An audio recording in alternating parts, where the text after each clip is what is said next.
Tuhan Yesus memberkati kita. Shalom. Iya, juga yang di online shalom ya. Puji Tuhan. Saudara, sejak gereja kita selalu berkata bahwa gereja ini andalannya Roh Kudus. Kita terus mulai buat Yestoya Revival ya, ibadah mujizat. Kemudian kita ada KKR doa pagi. Nah, sejak dilakukan yang saya sebutkan tadi, maka gereja ini terus mengalami banyak mujizat. Karena saya percaya ya, kalau saudara diam-diam, saya sering ngomong terus cerita tentang setan ya. Karena jenis setan paling banyak ini di Indonesia ya. Mulai kuntilanak, kuntil ibu, kuntil bapak mungkin ya, sundel bolong, macam-macam. Coba kita bicara no setan terus, nanti lah mesti ono sing merinding. Wis ojo ngomong iku, soalnya setannya hadir. Nah, kalau kita ngomongin tentang Tuhan, pasti kita penuh sukacita. Sebab apa? Tuhan yang hadir. Ya, tadi malam di FA yang ada di MCP saya hadir. Nah, saya bincang-bincang, saya bilang kalau kita di komunitas bicara iman, kita pulang pasti semangat. Tapi nek komunitas kita fitnah, wah pulang itu cuma mangkel saudara ya. Nah, jadi saudara, saya percaya gereja kita gereja mujizat. Nah, untuk mengalami mujizat memang harus ada pilihan. Saudara mau apa tidak? Ya, tadi malam saya juga ngomong, saudara tidak mau ya tidak apa-apa. Saudara yang terima maupun yang tidak terima. Tapi kalau saya pasti mau. Kenapa? Karena saya yang menerima. Nah, saudara-saudara, pilihan ini memang berat. Saya dampingi papa saya sampai meninggal, mulai sakit ya. Tahun 86 ya papa saya sakit, tahun 88 papa saya meninggal. Saya harus meninggalkan kuliah kadang, karena dulu tidak ada telepon. Nah, mama saya tinggal di Panarukan. Lah papa saya bawa ke Malang saudara ya. Jadi saya yang mutusi. Waktu dokter bilang ini harus operasi. Lu ini apa nih? Lu saya anaknya. Loh, lah saya cilik terus siapa ini? Udah apa-apa dok, saya yang mutusi ya. Saya bingung mau mutusi ya. Ini nih operasi, uangnya siapa? Nggak bisa kontak mama saya, nggak ada telepon. Nggak dioperasi, katanya harus dioperasi. Jadi pilihan saudara ya. Saudara kandung saya setengah 12 malam telepon. Lu di mana? Di Malang. Ini aku di ruang operasi, katanya harus operasi. Ya apa menurut lu? Waduh, saya ini ditelepon tangi turu saudara. Ya apa suruh ngambil keputusan ya. Jadi memang harus ada yang diambil keputusan. Tapi saya mau katakan sama saudara, kalau saudara mau mengalami pertolongan Tuhan, ambillah keputusan yang berpihak kepada Tuhan. Ya, di mana nantinya memang memuliakan Tuhan. Memang itu dari Tuhan. Mari kita akan lihat Daniel 3 ayat 16 sampai 18 ya. Nanti kita akan lihat ayat ini selanjutnya. Mari kita mulai. Jadi di sini ada 3 pemuda, Sadrak, siapa lagi? Mesak dan Abednego. Jadi ini suruh memilih mau nyembah patung atau Allahnya. Saya tahu 3 pemuda ini tawanan. Ada di negara asing, jauh dan putus hubungan dengan keluarga. Budayanya beda, bahasanya beda, dan kepercayaannya beda. Sekarang pilihannya cuma 2. Ya, mati atau menyembah Allahnya. Kan gitu. Ini mau dimasuk no dapur api ya. Nah, katanya jawabannya gini kepada raja ya. Tidak ada gunanya kami memberi jawab kepada Tuanku dalam hal ini. Sekarang ayat 17. Jika Allah kami yang kami puja sanggup melepaskan kami, katanya, maka Tuhan Allah ini akan melepaskan kami dari perapian yang menyala-nyala itu dan dari dalam tanganmu yang raja. Sekarang ayat 18 saudara yang baca. Ya, 2, 3. Tetapi hendaklah Tuanku mengetahui ya raja, bahwa tidak akan dewa Tuanku dan tidak akan emas yang Tuhanku dirikan itu. Jadi nek boleh bahasa sehari-hari ya. Wes pokok mati hidup, saya cuma melok Tuhan Yesus. Apapun yang terjadi, saya hanya ikut Tuhan Yesus. Ya saudara, saya percaya malam ini nanti banyak pilihan-pilihan buat saudara dan saya. Tapi saya masih percaya kita punya Tuhan Yesus yang bisa menolong kita. Ya, pembangunan kita jalan terus. Kadang panitia harus bertanya, apa keputusan saya? Selama itu keputusan berpihak kepada Tuhan, saya pasti ambil keputusan itu. Ya, ini lanjut apa enggak Pak? Soalnya biayanya sekian puluh miliar. Saya tahu itu enggak ada dana. Tapi saya bilang, lanjut. Karena ini pekerjaan Tuhan. Ya enggak ada pilihan mundur. Satu tok cuma maju terus ya, puji Tuhan. Sampai hari ini jalan terus. Nanti saudara dan saya juga ada banyak pilihan. Saudara melayani juga. Makanya ini sebenarnya bicara komitmen. Bagaimana janji saudara dengan diri saudara? Sekali ikut Yesus, selamanya ikut Yesus. Sekali saudara melayani Tuhan, apapun yang terjadi, kita tidak akan pernah mundur. Ya makanya kadang saya ini kalau ada jemaat, wes gak gerejo-gerejoan. Ya hati saya kadang sano ya. Apalagi nek pelayan, wes gak pelayanan mana. Ya mungkin hati Tuhan lebih sakit saudara ya.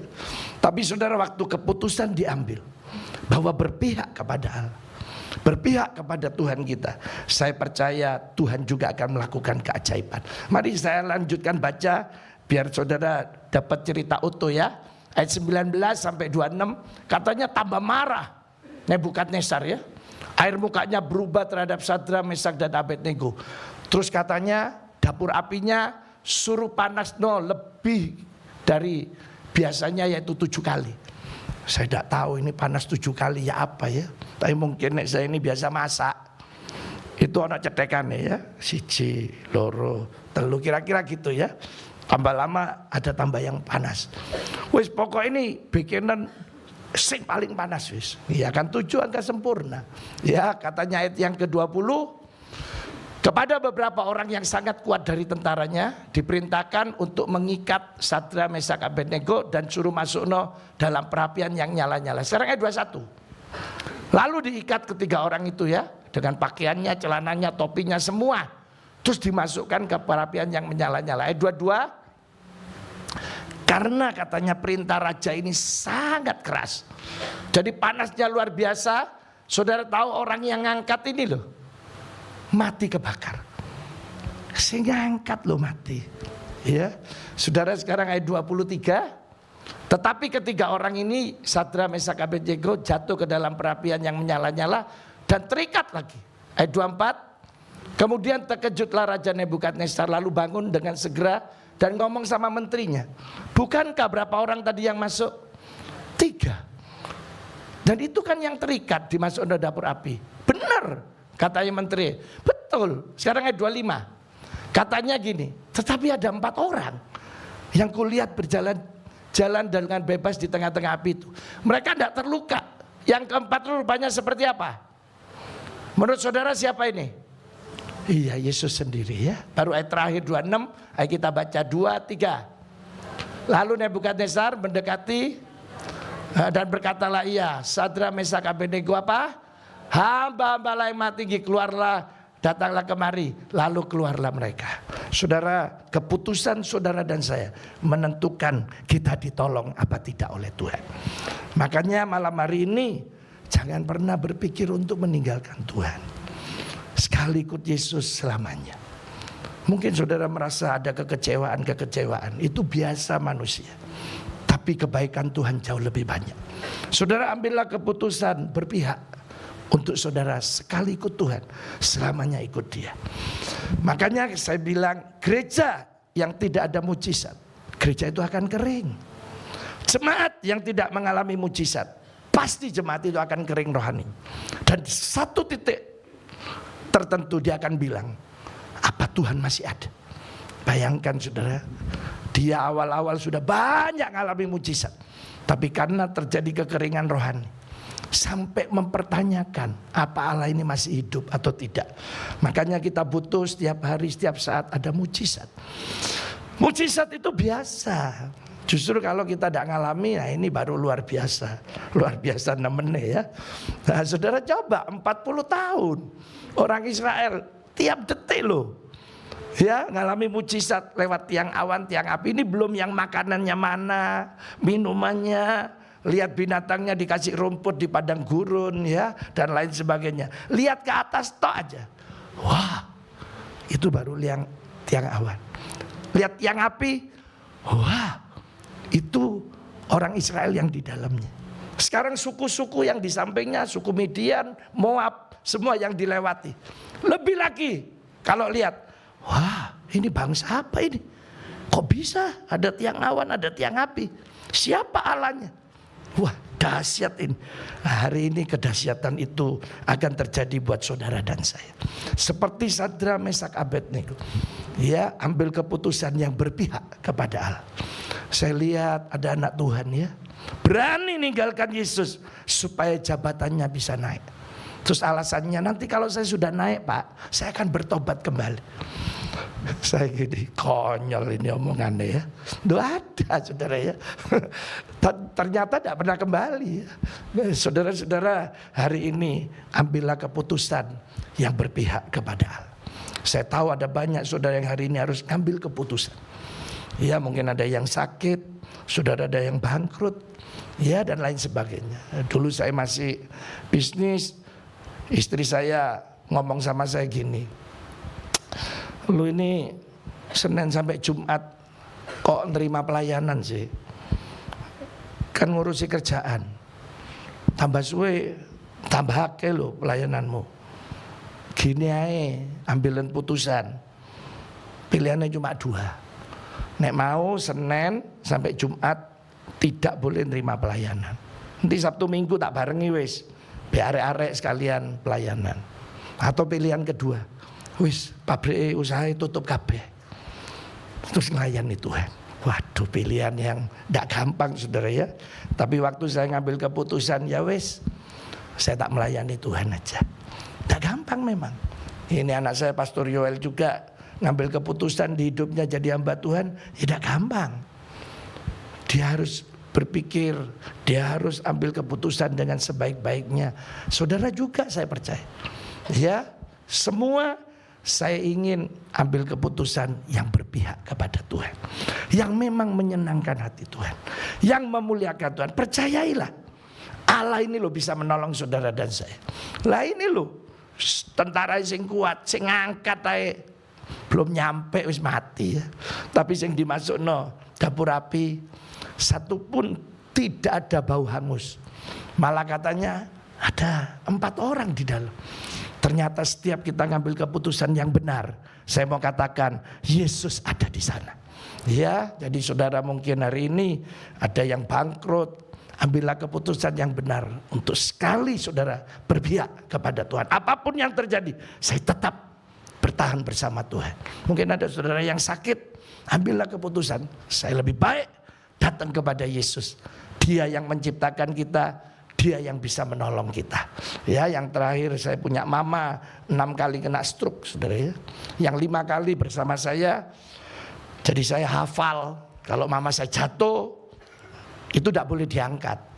Ya, ojo diangkat nanti mama meninggal. Ya, biar mama berdiri sendiri. Duh, setelah di jalan saya tanya, loh kok iso meninggal mah? Duh iya, nek mama jatuh kan itu darahnya tinggi. Begitu lu angkat, darahnya stop. Nah itu yang membuat mama ngorok. Nah itu saudara ya. Oh baru saya ngerti. Terus yang kedua, iling-iling oh ya, jangan lebih dari 6 jam mama harus sampai di rumah sakit. Jadi saya tiap bawa mama saya itu 5 kali dulu, enggak pernah mandi saudara ya. Undaan itu langganan ya. Nah saya ingat waktu mama saya ngorok, saya enggak tahu yang keberapa ya. Nah waktu itu adik saya belum nikah. Saya bisi, mah papa wis gak ada loh. Iki sopo sing ngawinno adikku ini. Ayo loh mah, doa mah, ngomong bi Tuhan Yesus. Ya ini mama saya koma saudara ya, di ICU ya. Ayo mah, ngomong gitu loh. Saya tahu air matanya keluar ya. Karena saya tahu sejak itu orang yang koma itu masih bisa mendengar. Cuma tidak bisa sadar, tidak bisa ngomong ya. Saudara, saya keluar dari ruang ICU, ya 2 jam kemudian susternya, mana Samuel Sianto? Oh apa sus? Ya karena dokter cuma bilang hanya 1% bisa hidup. Ya karena batang otaknya ngalami sesuatu penyumbatan. Nah waktu saya datang ternyata mama saya sudah duduk ya. Ngomong gini, lu ini nek ngomong di kopeng cok banter ya, gitu ya. Tapi saya senang yang dikatakan mama saya. Mama nangis ngomong be Tuhan, ayo Tuhan Yesus kasih saya hidup supaya saya bisa nganui anak saya, kata ya. Nah itu yang menolong mama saya. Makanya saya masih percaya selama keputusan kita datang kepada Yesus, malam ini mujizat pasti terjadi buat kita.